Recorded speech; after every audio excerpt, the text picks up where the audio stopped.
Hello everybody, Doug Burns here from the Hookup in Milford, Iowa. We are going to talk now about reel selection on your rod. This is a bait casting rod. We have a medium heavy action bait caster here with a fast tip. This is a perfect rod for throwing a jig or a big worm, even a heavy swim bait. And we pair that with an Abu Garcia, Revo, a Shimano, Daiwa Tatula, lots of reels you can pair this with. You want a nice low profile reel. Now one thing you want to think about with your bait casting reels, the wider the spool, the more casting distance you're going to get, because the line goes back and forth across the spool less time.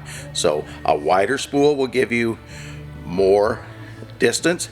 A narrower spool is better for close quarters and accuracy. So when you're looking at a bait caster, understand what you want to do with that reel.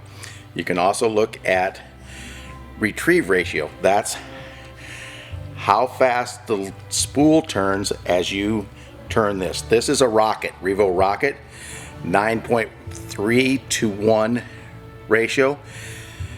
Very good for yanking fish out of cover and getting a lure back to the boat quickly so you can make another cast. Not so good for power fishing, trying to horse fish out of docks and that stuff. So think about those things. Then we're going to switch to a spinning rod and reel. The spinning reel goes underneath. I like a reel with a fairly big spool because the line comes off better. Okay, you're going to get longer cast. Again, the bigger spool, just like with the bait caster, allows freer flow of the line. And a nice smooth reel, that's how you release the line on a spinning reel. Good solid drag system. Generally with spinning reels, you're fishing lighter line than you are with bait casters, so you want to make sure you have a reel with a good drag. With any rod and reel purchase, always buy the best you can. Don't break yourself. You still got to put money for gas and bait and all that, but buy the best reel you can. Now, when you get into smaller reels like this, they're very good for vertical presentations, especially if you're jigging vertically for walleye.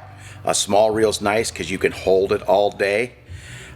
Very good for bluegill fishing with ultralight rods, but you don't get a lot of casting distance because you have that smaller spool. Those are the things to look for when you're buying a rod and reel. The folks here at the Hookup will be glad to help you with your purchase. Make sure you get the right rod and reel for what you're looking to do with it. We'll see you on the water. This is Doug Burns with the Iowa Guide Service from the Hookup in Milford, Iowa.